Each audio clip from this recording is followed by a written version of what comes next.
de haber confesado su pecado de, ¿sí?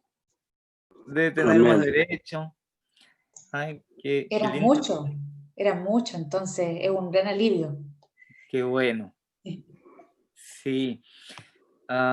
Ojalá que esas prácticas lo hagan a menudo, incluso en la familia.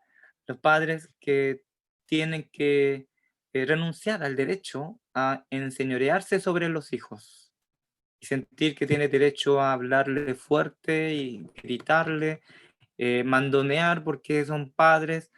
em, Creo que otro camino, si no existiera otro camino, bueno, tal vez podríamos usar esos derechos. Y sería importante ese ejercicio. Bueno, avancemos porque tenemos que llegar hasta el capítulo 28 y estamos recién en el capítulo 18. Pero ¿cómo va a llegar ahí? Saltando algunos relatos. Pero voy a dar alguna pauta. En el capítulo 18, versículo 1, sí, 1, refleja un poco lo que vemos en Marcos capítulo 9, cuando los discípulos fueron sorprendidos por Jesús, cuando estaban discutiendo en el camino sobre quién era el mayor. ¿Se acuerdan? ¿Qué venían discutiendo en el camino? Ay, ¿lo escuchó? Así los discípulos fueron sorprendidos. Entonces, en Mateo leemos algo distinto. Dice Mateo capítulo 18, versículo 1, que los discípulos se acercaron a Jesús para preguntar quién es el más importante. Con esto, lo que hace Mateo es mostrar esta imagen de los discípulos que busca en Jesús la resolución de conflicto. Esta imagen, ¿no? Actitud de los discípulos que no son sorprendidos mientras están en conflicto, en discusión, sino busca la ayuda del Señor. Qué bonito eso, unas cuantas palabras que cambia, cómo muestra que se puede resolver el conflicto con la ayuda del Señor, hay que acudir al Señor. Entonces Jesús le responde con un niño en el medio, etcétera. Ustedes ya conocen eso. Yo en el libro trato de explicar esa imagen de unos hombres corpulentos, ciertos pescadores, si no eran muy altos, al menos tenían unos brazos así, y un niño en el medio. Esa imagen debe ser algo muy, muy bello y que sean como él. Ay, ¿qué es esto? ¿Cierto? Imagínense esa incomodidad de haber sido sorprendido en su actitud de querer ser mayor, pero Jesús pide más bien ser como es el niño. Y allí entonces plantea lo siguiente, ¿cierto? De eso de hacer pecar, hacer caer a un pequeño. Entonces, estaba hablando de ser mega y ahora habla de micros al pequeño, ¿cierto? Y después de eso viene el relato de la oveja perdida. Oveja perdida. ¿Cómo debemos leer ese texto? En el contexto de conflicto que se da en la comunidad muchas veces porque uno se siente como alguien más importante que puede hablar un poco más fuerte que los demás, que debo tener más derecho y debo tener mayor consideración, debo recibir más consideración de parte de los demás, merezco un trato especial. En ese contexto Jesús dice, cuenta esta parábola de la oveja perdida. Miren que no menosprecian a uno de estos pequeños, empieza así, de pequeños, haciendo conexión con lo que enseñó anteriormente del pequeño, del versículo 5 en adelante, ¿no? De pequeño. ¿Y qué le parece? ¿Qué le parece? Si un hombre tiene 100 ovejas y se le extravía una de ellas, ¿nos dejará las 99 en las colinas para ir en busca de la extraviada?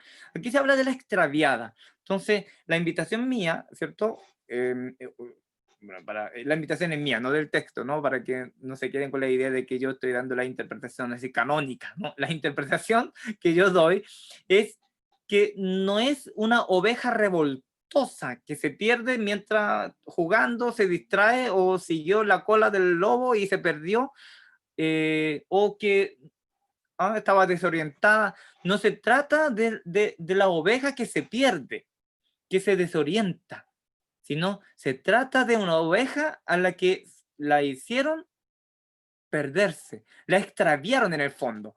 Es decir, por lo que ocurre dentro de la comunidad, por el maltrato, por el desinterés, por hacer caer, por hacer tropezar, se ha perdido una oveja. Entonces, no hay que pensar desde la perspectiva de la oveja que se pierde, sino de quienes hacen que una oveja se pierda. Eso es lo que propone Mateo. Hay comunidades por su forma de ser, por su forma de tratar a los demás, por ciertas asociaciones que hay entre los hermanos, por desinterés, justamente. Porque cuando alguien ya se enoja, se molesta, desaparece, bueno, sí, tan delicado que es, ¿no? Em, Da por sentado que, bueno, si está grande ya, pues si él no quiere venir, ¿qué le vamos a hacer? Entonces, hay ocasiones en que cuando se puede resolver conflicto y no perder a nadie, con un poquito de interés, con espíritu de resolución de conflicto, por renunciar un poco al derecho de reclamo y escuchar, poner más atención, podría no perder a nuestros hermanos y a nuestras hermanas, pero seguimos adelante con el reclamo de nuestro derecho o que identificamos los errores, los males que tienen los demás y así hartamos a la gente y se van de nuestra comunidad. Se retiran, se extravían en el fondo. Nosotros somos los que causamos el extravío de nuestros hermanos. ¿No han vivido esas situaciones donde los hermanos se van? Porque no a lo mejor con ustedes, pero ustedes se enteran de que no, tal hermano se fue porque no, ya no aguanta más y no prefiere, no quiere nada con la iglesia, etcétera, etcétera. Esa es la situación que yo leo aquí en relación a los versículos anteriores. No leer la oveja perdida como una parábola aislada, sino como consecuencia de lo que dice del pequeño en el párrafo anterior. Y desde ese punto de vista, lo que dice el clásico texto, si un hermano peca contra ti, ¿se acuerdan de ese texto? Capítulo 18, versículos 15 adelante.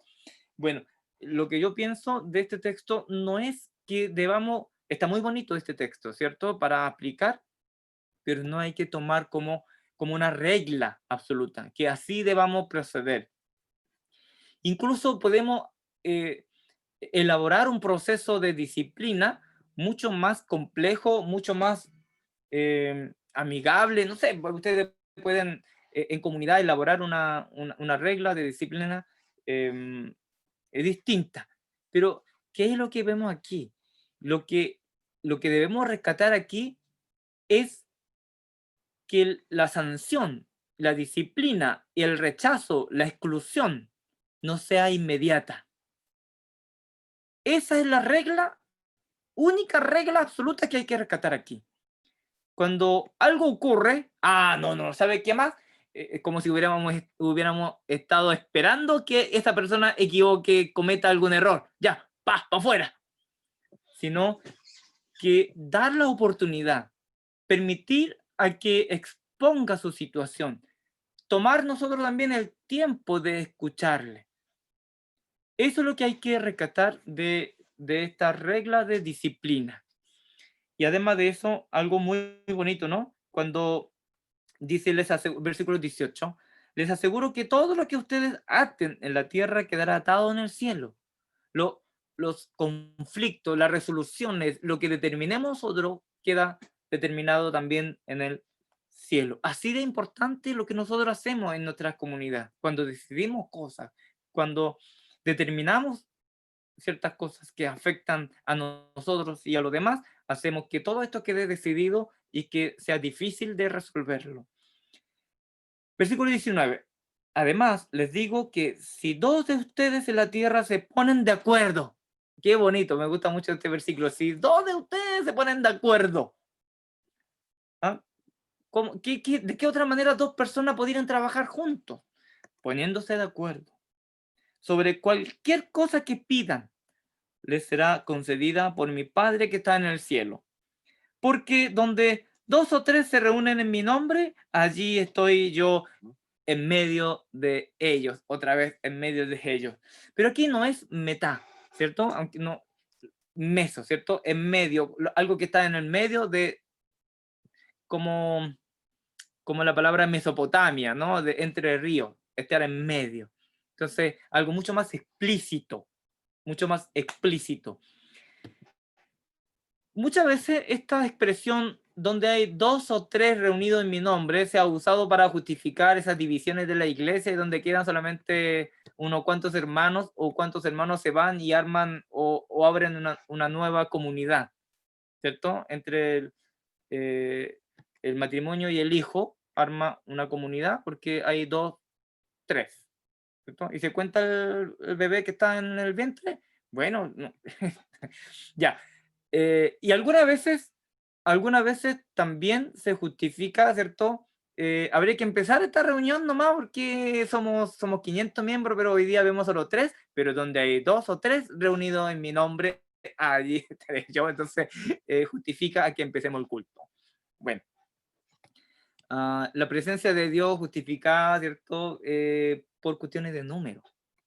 Pero si leemos arriba y abajo, si entendemos que la palabra 2 y 3, 2 o 3, perdón, 2 o 3, se entiende por un número que, más que lo mínimo, se entiende por como potencialmente conflictivo, donde 2 que no se ponen de acuerdo, como dice en el versículo anterior, 2 de ustedes en la tierra se ponen de acuerdo. Entonces, en ese contexto, recuerden que todo el contexto aquí del Evangelio de Mateo capítulo 18, que es el discurso eclesial, es el contexto de conflicto. No sé si están de acuerdo conmigo. Imagínense los discípulos que van y preguntan a Jesús, ¿quién es el mayor aquí? Y ustedes que hacen caer al pequeño y la oveja que se pierde, si tu hermano peca contra ti, y luego más atrás dice, Pedro le pregunta al Señor, ¿cuántas veces hay que perdonar a mi hermano? 70 veces 7. Todo es conflicto. Entonces, se entiende que donde hay 2 o 3 reunidos en mi nombre, ¿en nombre de quién? En nombre de Jesús. ¿Cómo hemos visto a Jesús hasta ahora? Jesús que renuncia a sus derechos, Jesús que busca el consenso. Ese Jesús, reunido en nombre de ese Jesús, que busca el consenso, que no reclama su derecho, sino piensa en el otro. Reunido en nombre de ese Jesús, que se ponen de acuerdo los hermanos. Entonces, dice, allí estoy yo en medio de ellos. Qué bonito, qué bonito. La presencia de Dios es segura cuando la comunidad se dispone a conversar y ponerse de acuerdo. Y para ponerse de acuerdo necesita estar dispuesto a renunciar a su derecho y pensar más bien en el otro.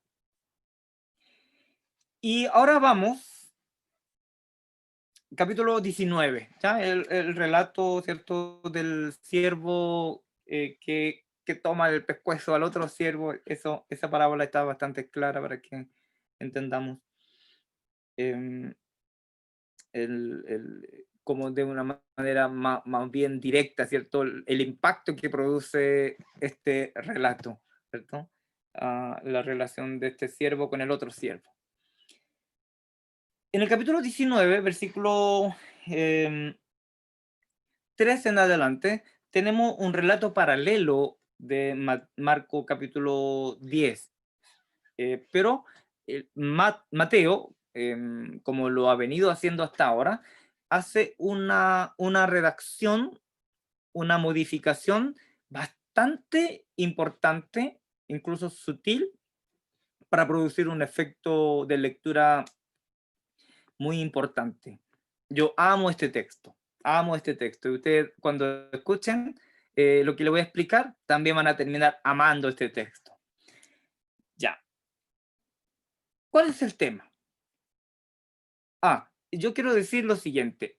El tema que se expone aquí, capítulo 19, versículo 3 en adelante, que la mayoría de la Biblia pone como título el divorcio. El tema es cualquier cosa menos el divorcio. ¿Ya? Eso quiero dejarlo bien claro para que queden como, pero entonces, ¿de qué va a hablar? Es como ustedes cuando ven una escultura, ¿qué es lo que ven? ¿Ven madera? ¿Ven cemento? ¿Ven yeso? ¿Ven piedra? ¿Ven metal? o ven el significado, lo que representa, se maravillan de que es piedra. Ah, claro, también, oh, ¿cómo habrá hecho con esa piedra? Pero la piedra no importa, lo que importa es lo que dice la obra, ¿no? Algo así. En este caso, el material de esta narración es el divorcio, pero el mensaje no es el divorcio. El contexto es muy distinto a nuestro contexto. El contexto jurídico es diferente. Por tanto, usar este texto o texto de Marco, texto de Lucas para hablar del divorcio en nuestro tiempo podría ayudarnos como una referencia, pero no es un texto mandamiento, no. Eso es un error hermenéutico. El texto no nos habla del divorcio. Ya van a ver por qué digo esto. Entonces, versículo 3 dice, algunos fariseos se acercaron a Jesús, dijeron lo siguiente para ponerlo a prueba. ¿Ya? Entonces, también hay que entender eso, que estaban haciendo preguntas para ponerlo a prueba, no porque quieren aprender del divorcio. Entonces, los fariseos dicen, es lícito que... antes quiero decir lo siguiente. A ver, está Jacqueline, José Antonio, Guadalupe, Rivas Rojas, debe ser 2 apellidos. David. Mire, aquí más o menos hay como 1, 2, 3, 4, 5, 6, 7, 8, 9, 10, 11, 12, 13, ¿y este qué es? 14, 15, como 14 seres humanos y como 8 mujeres, ¿cierto? Hay una mujer, hay un ser humano, un ser humano, un ser humano, un ser humano, otro ser humano, un ser humano, otro ser humano, una mujer, otro ser humano, una mujer, otra mujer, un ser humano, un ser humano, un ser humano, un ser humano, otro ser humano, una mujer, así. Y también quiero agregarle que ayer mi gata parió 10 gatitos. Y estuve contando, vi 5 hombrecitos y 5 hembras. ¿Qué le parece lo que digo? ¿Mm? ¿Qué le parece? ¿Lo digo bien o no? No, ¿cierto? No está bien eso. Bueno, de eso se trata el relato. De eso se trata el relato. Dice el relato así. Unos fariseos se acercaron a Jesús para decirle lo siguiente, para preguntarle, Maestro, ¿es lícito que un ser humano, un anthropos, un ser humano, divorcie, despida a su mujer por cualquier motivo? Esta pregunta tiene 2 aristas importantes, 2 entradas importantes al texto. La primera entrada es que la forma en que pregunta, a diferencia de Marcos, que dice, ¿es lícito que el marido, un hombre, despida, divorcie a su mujer? Mateo dice, es lícito que un ser humano, un anthropos, un ser humano, una persona humana, divorcie a su esposa. Bueno, si tú eres un ser humano, porque tienes, no sé, aspecto o porque tienes pene, eres un ser humano. ¿Y ella qué es? Mi esposa. Esa es la pregunta. Entonces aquí tenemos ya desde entrada una pregunta en donde el marido es un ser humano, anthropos, y mujer es mujer. En griego la palabra anthropos significa ser humano, de ahí viene antropología. Anthropos no tiene carga de género. No es ni hombre ni mujer, sino el ser humano, la persona humana.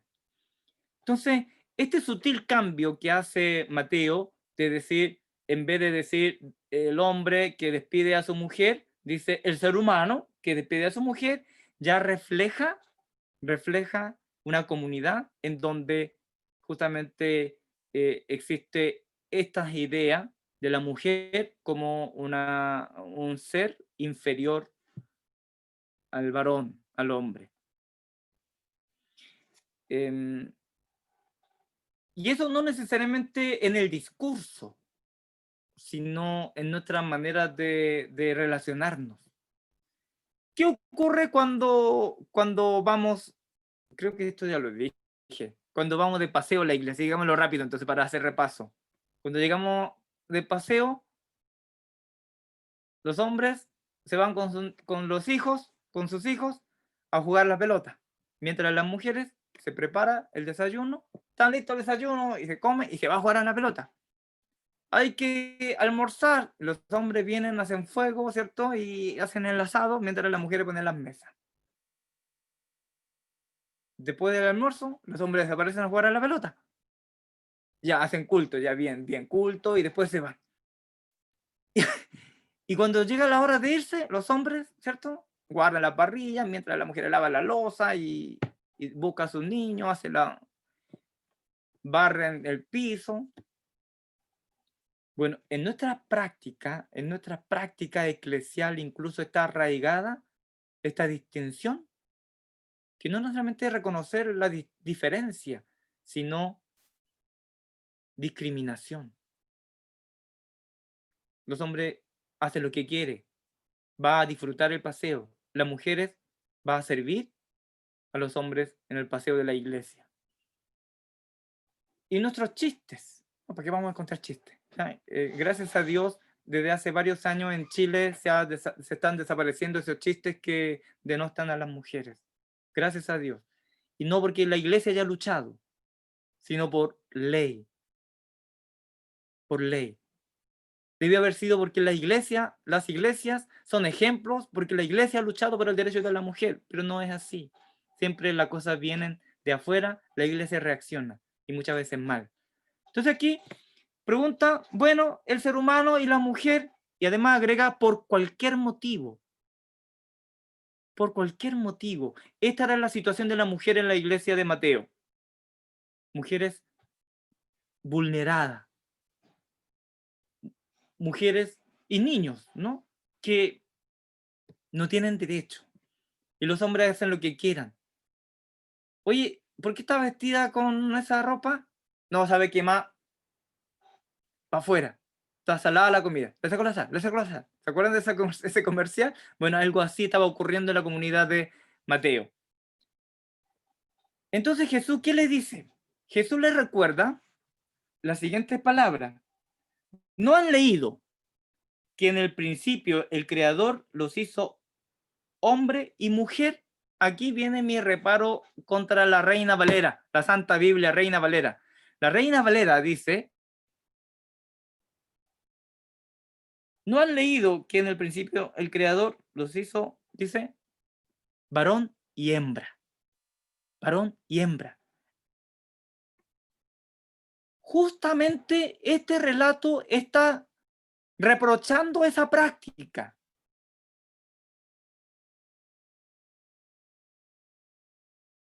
Lo que comentaba de mi gata, obviamente ficticia, mi señora tiene alergia a gatos, así que, ¿sí? 5 hombrecitos y 5 hembras. Eso es lo que dice la Biblia, Reina Valera. Sí, en Génesis 1:27 y luego lo copia aquí. Varón y hembra. Varón y hembra. Imagínense si nosotros habláramos así en nuestra sociedad, varón y hembra. ¿Cómo está hembra? Porque muy frecuente en la iglesia dice, ¿cómo está varón de Dios? Y a una hermana diga, ¿cómo está hembra de Dios? Pero la leemos sin ningún tipo de conflicto. ¿Sí o no? Claro. Por esa razón, muchas traducciones evita decirlo así, hombre y mujer.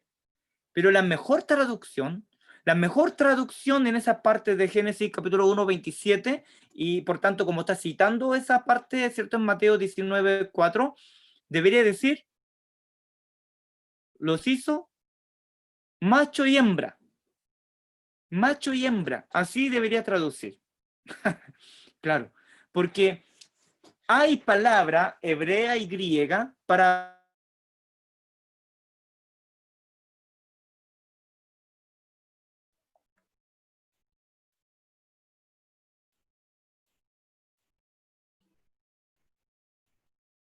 Profesor Jun, lo perdimos. Pero al menos ya recordé justo las palabras que dijo al final, para recordárselas cuando vuelva. Sí, justamente, cuando hay palabra hebrea y griega. Ahí se pegó. Lo esperamos entonces un par de minutos.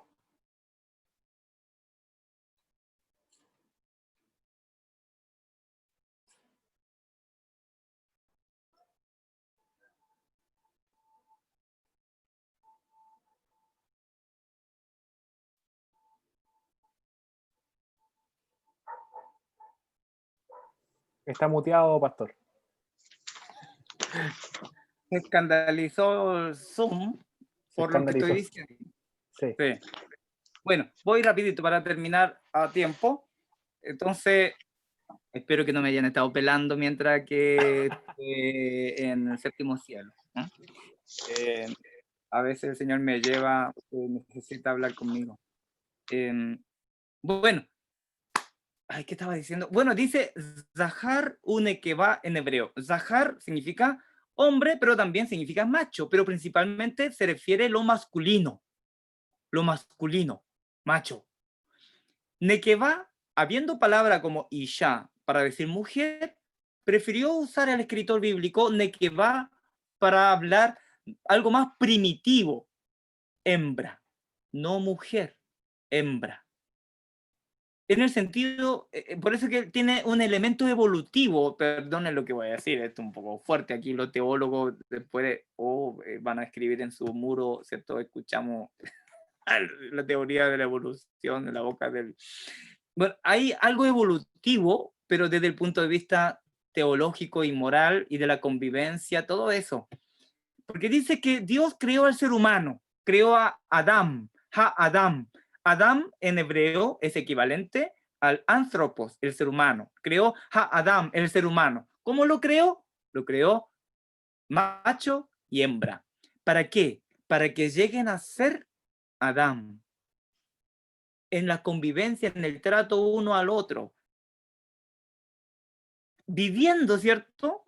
Viviendo esta interacción social, además de convivencia con la creación, tenemos que llegar a ser el ser humano. Más o menos lo que sostiene André Wenning, pero esto de varón y hembra, varón y hembra, y corregir como macho y hembra, es la lectura que estoy haciendo yo en mi proyecto de la segunda parte del Evangelio de Mateo, en que prácticamente el texto hebreo y también el griego cuando dice arsen y celi, como traducción del hebreo al griego, habiendo andros, ¿cierto? O aner, en nominativo, aner, y giné, que significa hombre y mujer, o marido y esposa.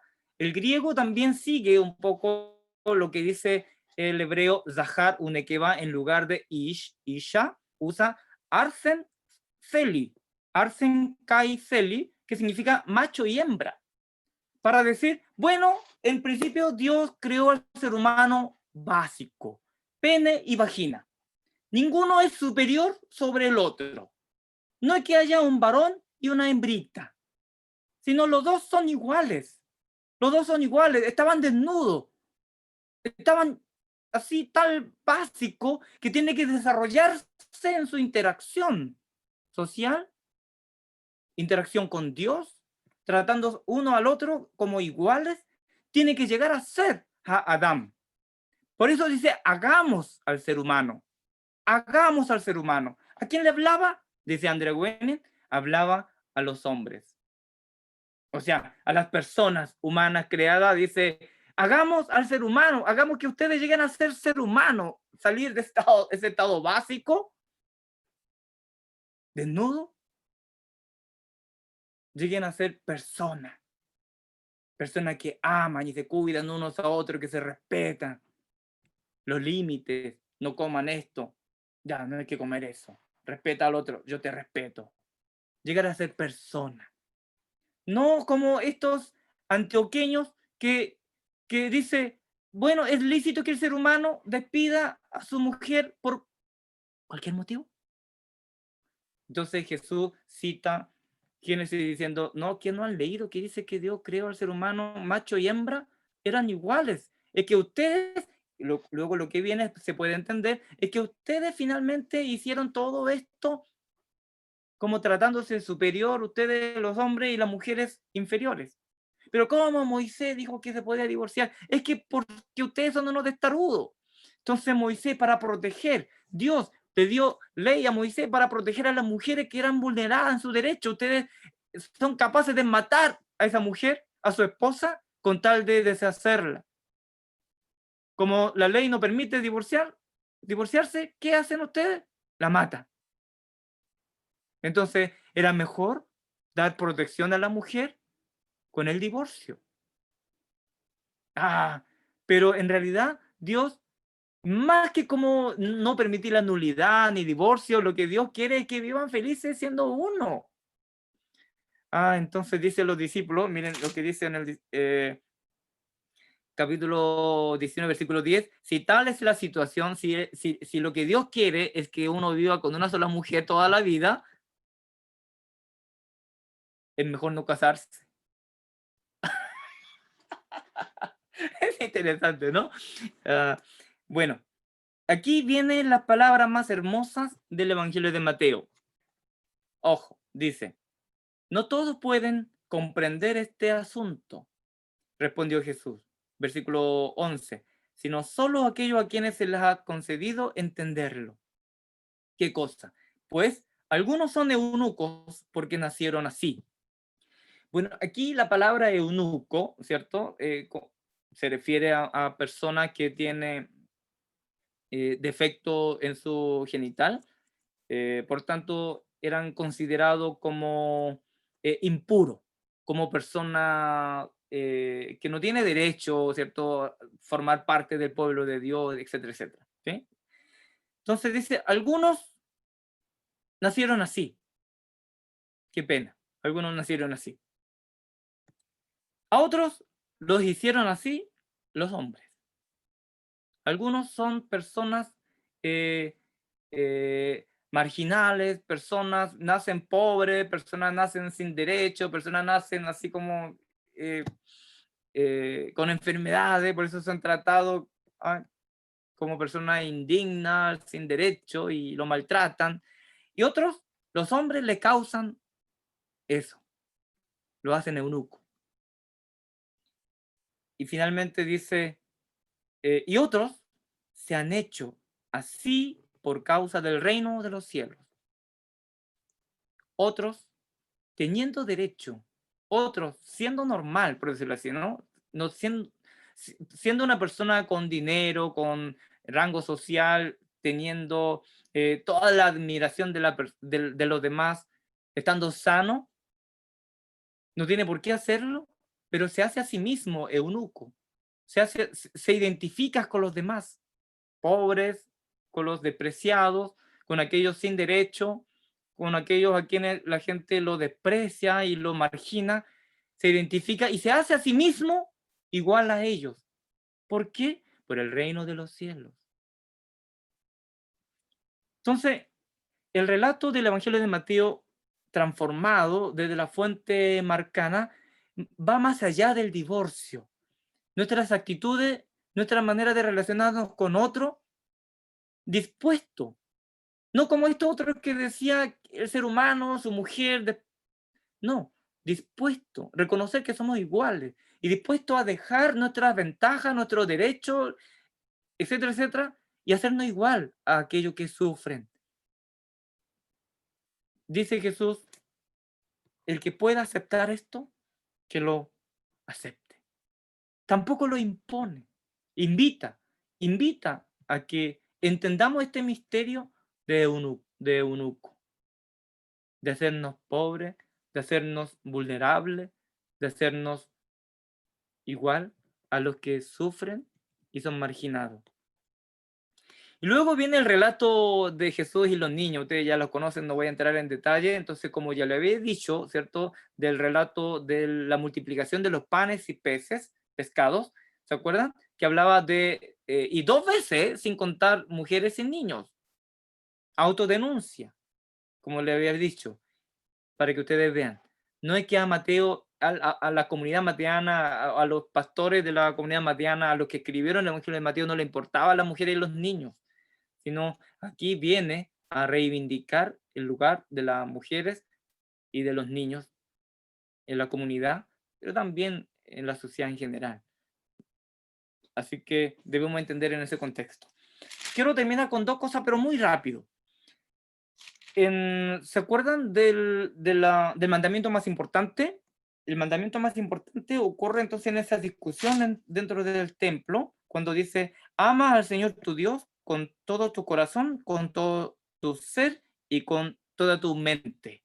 Yo le envié un documento para que ustedes lo revisen. Es importante cómo Mateo y otros evangelistas también modifica el texto recibido. Septuaginta, cuando habla de todo tu corazón, cardía, y luego dice toda tu alma, sige, y la tercera palabra es dinamis, de ahí viene dinamita, ¿no? Dinámica, dinamis. Así dice en Septuaginta, pero los evangelistas, todos los evangelistas, corrige la Septuaginta, el texto recibido, se atrevieron a corregir lo que ellos recibieron. Mantiene cardía, corazón, sede de voluntad, ¿cierto? Mantiene el corazón y mantiene sige como todo su ser, persona. Sige no es alma, ¿sí? La concepción griega de repente ha hecho que escribiéramos como alma, ¿cierto? Como un ser incorpóreo. No, alma, sige quiere decir persona, ¿sí? Con toda tu persona, con todo tu ser. Y en vez de dinamis, ustedes van a recibir ese texto griego, usa la palabra dianoia, que significa entendimiento, disposición. Entendimiento y disposición, pensamiento, con todo tu pensamiento, con toda tu mente, dianoia en vez de dinamis. Esa corrección se hace porque no todos los hermanos de la iglesia, no todas las hermanas de la iglesia, no todos tienen dinamis, poder, recurso, posición, influencia, que es lo que significa la palabra dinamis. Entonces cuando dice ama con todo tu corazón, sí, yo amo a Dios con todo mi corazón. Ama con todo tu ser, claro que sí, con todo tu poder. Hay poder no tengo. Con toda tu influencia. Ni mi señora me hace caso, ni mis hijos me obedecen. Entonces, dinamis no tengo. Con todo tu recurso, todavía no me pagan el 10%. Entonces, lo que hacen los evangelistas es, en vez de dinamis, que significa poder, recurso, influencia, usa dianoia, que es mente. ¿Tienes mente? Claro que tengo mente. Bueno, con toda tu mente, con tu disposición, con tu entendimiento, con tu ganas de servir a Dios, ama a tu Dios. Eso sí que puedo. Entonces, como se dice, ¿no? Democratiza el amor a Dios. Es interesante la retórica, ¿no? De qué manera la tradición, el texto sagrado, Septuaginta, es corregida, es releída en la comunidad para hacer que todos puedan amar a Dios y asimismo al prójimo. Y voy a terminar con este último, yo le dije que vamos a llegar al capítulo 28 y vamos a saltar a la gran comisión. ¿Cuántos minutos más tengo, David? 5 minutos, pero podemos extenderlo un poco más. Entonces voy a tomar una cosa más. Una cosita más. ¿Pueden ustedes abrir Mateo 26 para no hacer un salto tan grande, sino que era como un hueco, ¿cierto? Un vacío. Mateo 26. Mateo 26, un texto muy fúnebre, muy triste, muy oscuro, conspiración, traición. Imagínense comer con pena y comer. En Corea hay un dicho que dice, mientras come, ni a los perros le molesta. ¿Usted ha molestado a algún perro mientras come? Claro. Eh, comer con estrés, comer con, no sé, cuando alguien lo está retando, es lo más penoso que hay. Ni siquiera puedo comer tranquilo. ¿Ya han escuchado esa palabra? ¿No? Es decir eso, ¿no? Entonces, comer, mientras está comiendo, Jesús, uno de ustedes me va a traicionar. Oh, sí. Que así no podría comer, ¿verdad? Entonces usted tiene que imaginar que está en una escena de esta naturaleza. Lo que ocurre acá es que cada vez que usted en español lee la palabra, la preposición con, por ejemplo, miren, versículo 11, a los pobres siempre los tendrán con ustedes. Allí está la preposición metá. Ya le he explicado la importancia de la preposición metá, que decir, es estar juntos, estar en medio de, habla de la, no solamente de la posición, sino habla del vínculo, habla de esa unión. No es solamente estar ahí, un libro al lado de otro, sino algo más que simplemente estar ahí en el medio, sino esta relación que se establece. Metá. Por eso, cuando Jesús dice, estaré con ustedes hasta lo último de la tierra, no está diciendo que Jesús va a estar aquí, sino nos va a estar cuidando, acompañándonos, su espíritu y la comunión, todo eso significa. Dios con nosotros, a ver, ¿dónde está Dios? No, pues es su presencia, eso de estar con nosotros, cuidándonos, acompañándonos, y eso es metá. Entonces, cuando dice versículo, por ejemplo, 18, al final, mi tiempo está cerca, voy a celebrar la Pascua en tu casa con mis discípulos. Toda esta palabra que dice con se refiere a metá. Créanme, ustedes pueden hacer el ejercicio de abrir o buscar en internet, si no tienen una Biblia, Nuevo Testamento griego. Miren el capítulo 26, van a encontrar muchas veces la preposición metá. Es el único capítulo donde aparece metá por todos lados, metá, métale. Aparece muchas veces la preposición metá. Pero, ¿sabe lo, lo, lo, lo terrible de esta preposición metá? En que cuando Pedro niega a Jesús, miren el versículo 71. Versículo 71. Perdón, desde 69. 69 al medio, tú también estabas con Jesús de Galilea, le dijo. O sea, tú estabas metá a Jesús, metá Jesús. Es decir, tú estabas con Jesús, pero no solamente estaba ahí con él caminando al lado, como cuando uno va o sea, claro, a la feria, va a metá con gente, no. Uno camina juntos, pero no va metá con la gente, ¿cierto? Pero estaba metá a Jesús.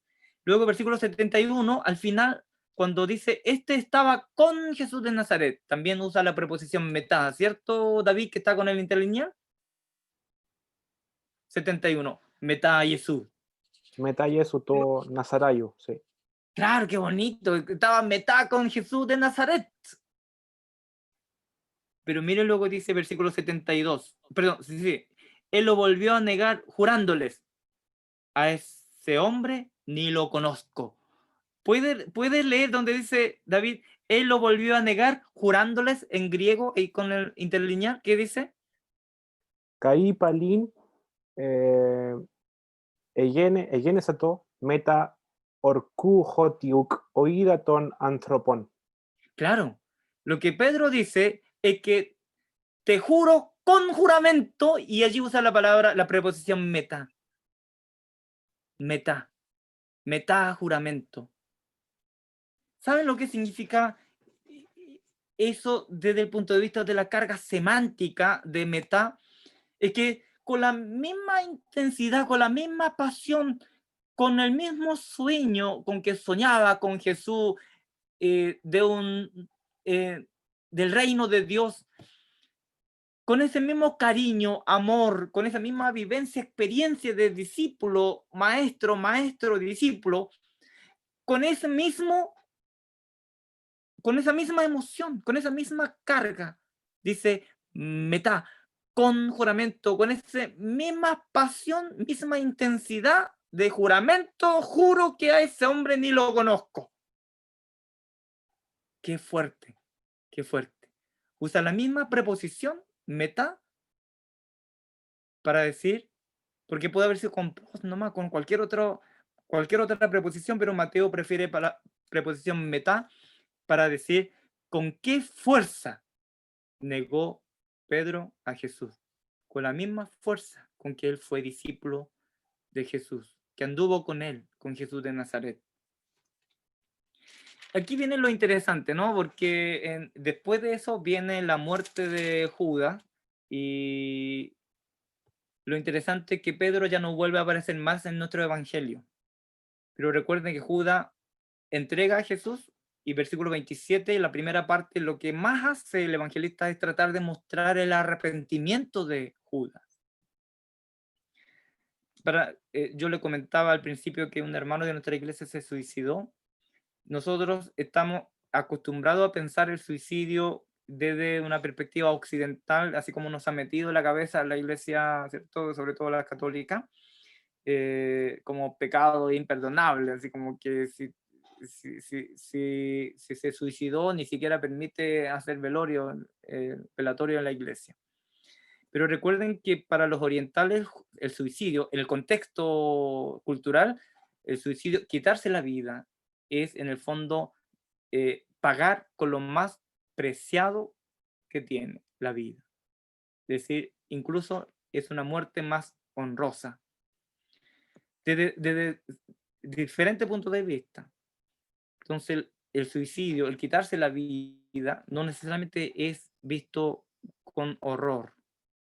También hay allí, como el harakiri, ¿cierto? De los samuráis, así, hay algo de honor, hay algo de una entrega que va más allá de simplemente desesperación. Hay algo de eso, pero se puede dar una lectura diferente acá. A diferencia de Pedro, como en el Evangelio de Juan, que lo reivindica, ¿no? Que lo pastorea, tú me amas, pero Mateo elimina de su Evangelio la figura de Pedro, con esa imagen que lo niega profundamente al maestro. Y así es como llegamos a Mateo 28, versículo 16 al 20. Es importante que nosotros sepamos citar del versículo 20 al, perdón, del 16 al 20. Por eso digo siempre que la gran comisión es una gran omisión, porque siempre la citamos desde el versículo 18, por tanto, pero por algo dice por tanto, ¿no? Entonces, cuando tenemos una campaña, cuando tenemos una cruzada, cuando tenemos, no sé, algo misionero, siempre citamos esta gran comisión, pero omitiendo los dos primeros versículos del párrafo, que es más importante que lo que dice después. Bueno, digo yo.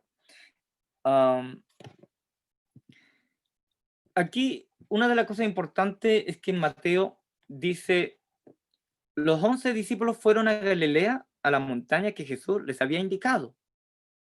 Algunos dicen que es alusión a la montaña, sermón de la montaña, etcétera, etcétera. Da lo mismo. Dice, cuando lo vieron, versículo 17, lo adoraron, pero algunos dudaban. Tiene que ustedes ya haber escuchado, según comentaba David, de otros cursos. Aquí la expresión, pero algunos dudaban, no es una buena traducción. Simplemente debería traducir así. Cuando lo vieron, lo adoraron y dudaron. Es decir, se trata del mismo sujeto gramatical, lo mismo sujeto, quiere decir los discípulos, que aparece como hoi, como artículo nominativo usado como pronombre, hoi son el sujeto de dos verbos. Adoraron y dudaron. Adoraron y dudaron. Ahora, los traductores son intérpretes. Claro, pero ¿cómo adoran y dudan? Qué raro, ¿no? A lo mejor lo que quiere decir que adoraron, pero algunos, como el Evangelio de Juan, Tomás dudó, ¿cierto? Entonces, ¿se acuerdan de esos relatos? Y colocan, pero algunos dudaban, usan el imperfecto. Pero no, el texto aparece en aoristo. Adoraron y dudaron. Sin duda, dudaron. Entonces, ¿por qué es importante? Después de esa duda, después de esa adoración dudosa, ¿no? Adoración con duda, adoración y duda, viene la gran comisión.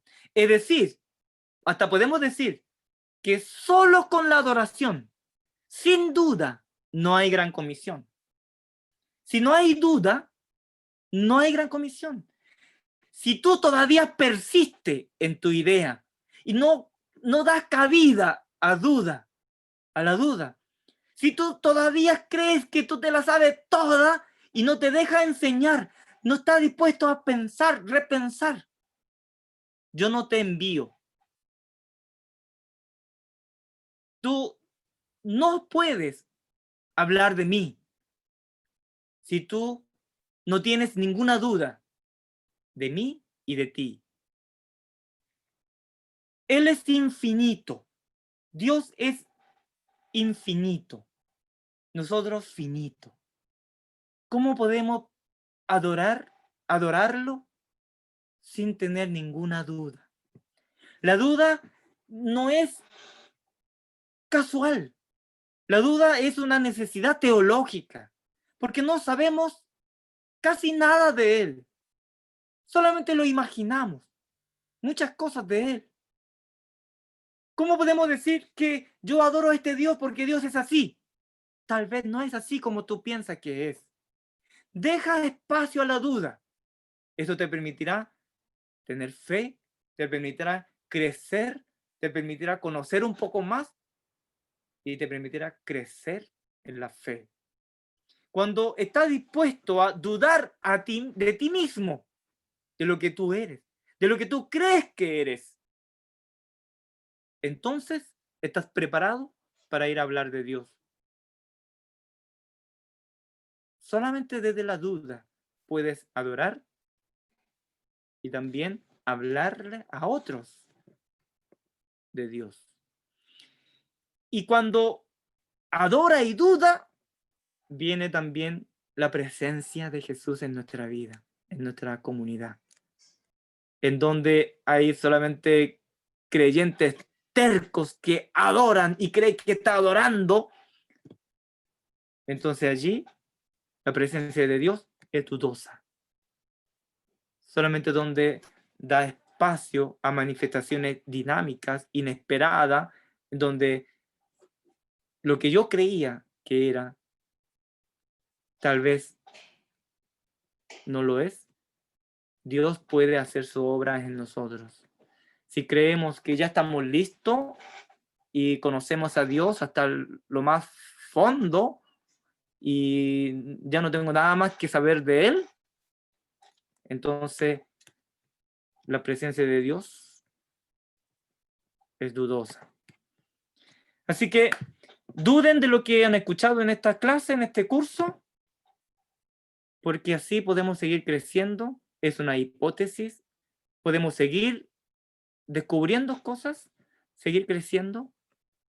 Y eso significa dudar también de nosotros mismos, dudar de mí mismo, para que el Señor nos siga hablando a través de sus palabras. Eso es lo que tengo preparado y estoy a juicio de ustedes para que sigan releyendo el Evangelio de Mateo. Muchas gracias por escuchar con tanta atención, con tanto amor. Muchas gracias, profesor. Desde acá y desde todas partes de Latinoamérica le enviamos entonces un aplauso de agradecimiento, de felicitaciones por su exhaustivo estudio y gratitudes varias porque ha abierto la puerta a releer significativamente el Evangelio de Mateo. Queremos abusar un poco de su tiempo, Pastor Jun, y ofrecerle a todos nuestros inscritos que si tienen alguna pregunta, alguna duda en particular, algo que quisieran profundizar o alguna opinión respecto justamente a estas 5 sesiones que hemos abierto para todos ustedes. Dejamos la palabra abierta. Tenemos 10 minutos para esto.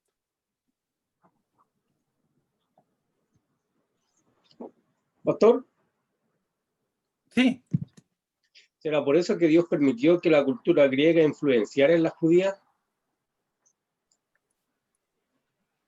Por el mm, tema del cuestionamiento. puede ser Porque, también, sí, porque y la lengua. los judíos no cuestionaban a Dios, ellos creían. mm, Pero los griegos trajeron el signo de interrogación. ¿Será verdad tu qué buen Dios? punto, ¿cierto? Qué interesante. Qué tan ¿Existirá tu profundo Dios? el pastor Juan, ¿qué le pasó? Sí, ¿Realmente este Dios existe? Entonces, eso es lo que trajo la cultura griega, me imagino, el pensar, repensar, y eso fortaleció, me imagino, la fe, y obviamente tenemos un Nuevo Testamento que tiene muchas preguntas. Como dice usted, no para hacernos dudar, sino para realmente replantearnos, y eso a la inversa fortalece y nos acerca más a Dios. claro. Y esa duda filosófica, no solo respecto de Dios, sino de nosotros mismos, del prójimo, de la manera en que nosotros miramos muchas cosas en donde emitimos juicio muy rápido, establecemos parámetros moral desde la teología. Creo que en todas esas cosas se requiere una nueva mirada más dudosa, ¿sí? Y la duda también permite a que no andemos juzgando a la gente por la vida. Creo que la duda tiene muchas bondades, pero siempre nos está enseñado en la iglesia que no hay que dudar, dudar es pecado.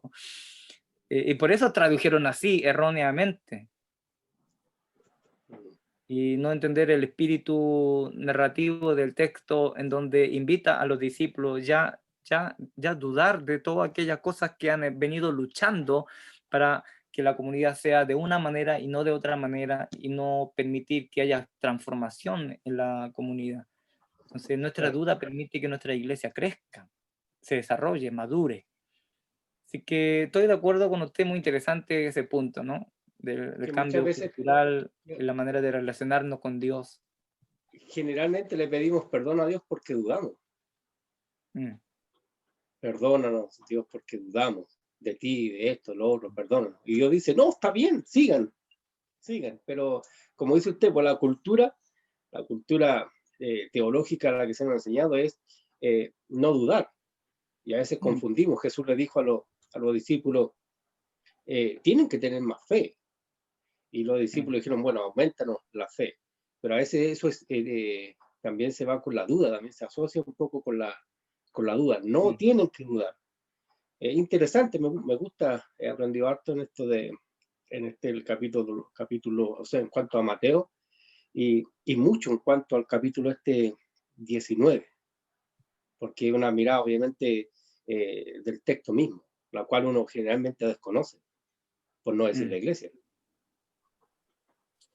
Gracias, Gracias. Pastor Juan. Si hay alguna otra pregunta, algún comentario para darle ánimo también a nuestro expositor de que Sí, yo, David. momento... Sí, Eliseo. Sí, primero agradecer la disposición del pastor, su didáctica que me encanta como orador. Yo había puesto también ahí en el chat que por motivos académicos y de reuniones no había podido participar, y esta es la primera vez, pero había estado viéndolo por YouTube. Y no, una muy buena experiencia, pastor, y mucho ánimo por lo que nos contó. Lo lamento por su estudiante y por su hermano. Así que bendiciones y ánimo, y muy provechoso el tiempo. Muchas gracias. Gracias por su palabra. Voy a seguir releyendo el Evangelio de Mateo. Seguramente habría cosas que yo escribí esto con ciertos apuros para terminar la obligación, pero pienso que debe haber cosas que hay que rescatar aún, cosas que he dicho a lo mejor está como un poco tirado a la mecha, forzando al texto, torturándolo. Habría que renunciar a algunas cosas y así seguir mejorando la comprensión de este hermoso evangelio. Y voy a tratar de ponerlo a disposición. David, me vas a ayudar aquí en este tiempo, estar produciendo texto en papel, no creo todavía, ¿no? Pero tal vez disponer de mi escrito como texto digital para que ustedes puedan acceder y además de cooperar, también puedan comentarlo y así producir algo mejor, ¿sí? Así que De acuerdo, absolutamente. lo que faltó aquí, una lectura comunitaria, ha sido una lectura así encerrado aquí en esta oficina y entonces sería bueno tener distintas visiones también aquí. De acuerdo, muy bien entonces, muchas gracias nuevamente, Pastor Jun, le damos otra vez un gran aplauso, de verdad, por su disposición, por su trabajo y por todo lo que nos entrega en estos encuentros virtuales.